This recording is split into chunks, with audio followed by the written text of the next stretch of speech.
నమస్కారం. నా పేరు సల్మాన్. నేను ఆలగడ్డ మండలం బాచిపల్లి గ్రామానికి విఏగా పనిచేస్తున్నాను. ఒక పని కాకముందే ఇంకో పని చెప్తున్నారని ఎవరు ఇబ్బంది పడకండి. ఎందుకంటే మనకు తప్పదు. పై నుండి ఆదేశాలు ఇస్తూ ఉంటారు. మన సార్ వారు, మన మేడం గారు మనల్ని ఖచ్చితంగా చేయాలని చెప్తున్నారు.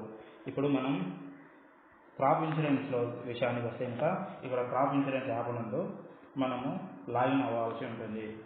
7+5 వచ్చేసి 12 లాగిన్. ఈ 2019 ఖరీఫ్ డీటెయిల్స్ లేవు అవి అని చెప్పి మనమే ఇబ్బంది పడాల్సిన పని లేదు. ఇక్కడ మనకు ఉంటుంది డౌన్లోడ్ అన్అప్రూవ్ డేటా, అంటే అప్రూవ్ చేయని డేటా, డౌన్లోడ్ రా డేటా. ఈ డౌన్లోడ్ రా డేటా నందు మనకు ఓపెన్ చేస్తే డౌన్లోడ్ ఎన్రోల్ డేటా, అంటే ఇన్సూరెన్స్ అప్లై చేసిన వారి డేటా. డౌన్లోడ్ ఈ క్రాప్ డేటా, అంటే మనం ఈ క్రాప్ నందు పంట నమోదు చేసిన డేటా. ఇలా చేసినది మనకు డైరెక్ట్ ఎక్సెల్లోకి వస్తుంది.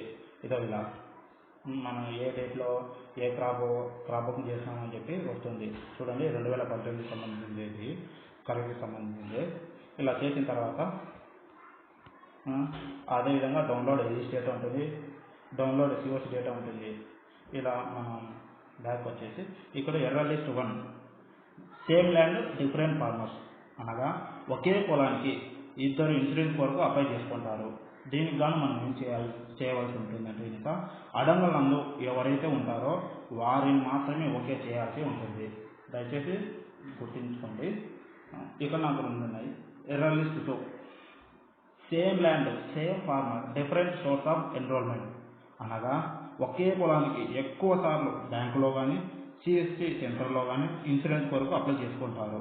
దీనికి మనం ఏం చేయాలంటే ఒకదాన్ని మాత్రమే ఓకే చేయాల్సి ఉంటుంది. అదే బ్యాంకులో చేసుకునే వారిని ఓకే చేసి సిఎస్సి సెంటర్లో చేసిన వారిని నిష్క్రమించేయచ్చు. ఇలాంటివి మనకు చాలా వరకు ఎక్కువ రాలేదు, కావున ఏం ఇబ్బంది పడాల్సిన పని లేదు.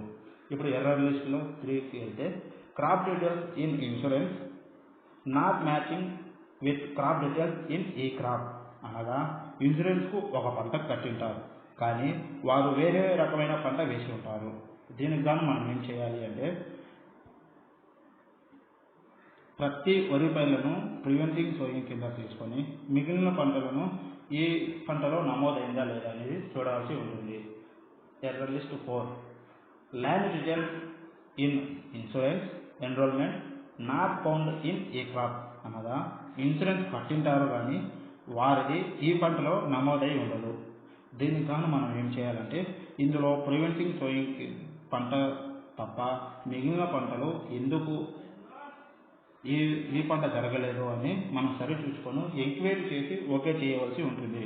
ప్రివెంటింగ్ సోయింగ్ కింద అంటే ఇప్పుడు మనకు వర్షం వస్తే ఇంకా వరి వేస్తామనో పత్తి నాటుతామనో అని చెప్పి ముందుగానే మనల్ని అడిగింటారు. దీనిని ప్రివెంటింగ్ సోయింగ్ కింద తీసుకోవచ్చు. ఇప్పుడు నేను ఒకటి చేసి చూపిస్తాను, చూడండి. ఇక్కడ కసెట్టి నగేంద్ర అనే ఫార్మర్ది ఉంటుంది. ఆయన నేను ఓపెన్ చేశాను. స్టేటస్ ఇక్కడ మనం అప్రూవ్ చేస్తున్నామా, పెండింగ్ పెడుతున్నామా, రిజెక్ట్ చేస్తున్నామా ఎంచుకొని ఇక్కడ అప్రూవ్ చేస్తుంటే కనుక justification details found correct but not capture in e crop. ఈ తెలిపిన రైతు వివరాలు కరెక్ట్గా ఉన్నాయి కానీ ఈ క్రాప్ నమోదు కాలేదు అని అర్థం. Details correct but error wrongly identify, ఈ రైతు సంబంధించిన డీటెయిల్స్ కరెక్ట్గా ఉన్నాయి కాకపోతే ఐడెంటిఫికేషన్ తప్పుగా జరిగిందని అర్థం. అదర్స్ పెట్టి ఇలా కామెంట్ బాక్స్లో మీ ఏఓ గారు ఏదైతే చెప్తారో అది మాత్రమే చేయవలసి ఉంటుంది. ఇందులో నేను చెప్పిన విషయాల్లో ఏదైనా తప్పుగా అనిపిస్తే ఇంకా దయచేసి నన్ను క్షమించగలరు. ఇంకా ఇలాంటి విలువైన సమాచారాన్ని మీకు చేరవేయగలని ఆశిస్తున్నాను. ఇట్లు మీ సల్మాన్.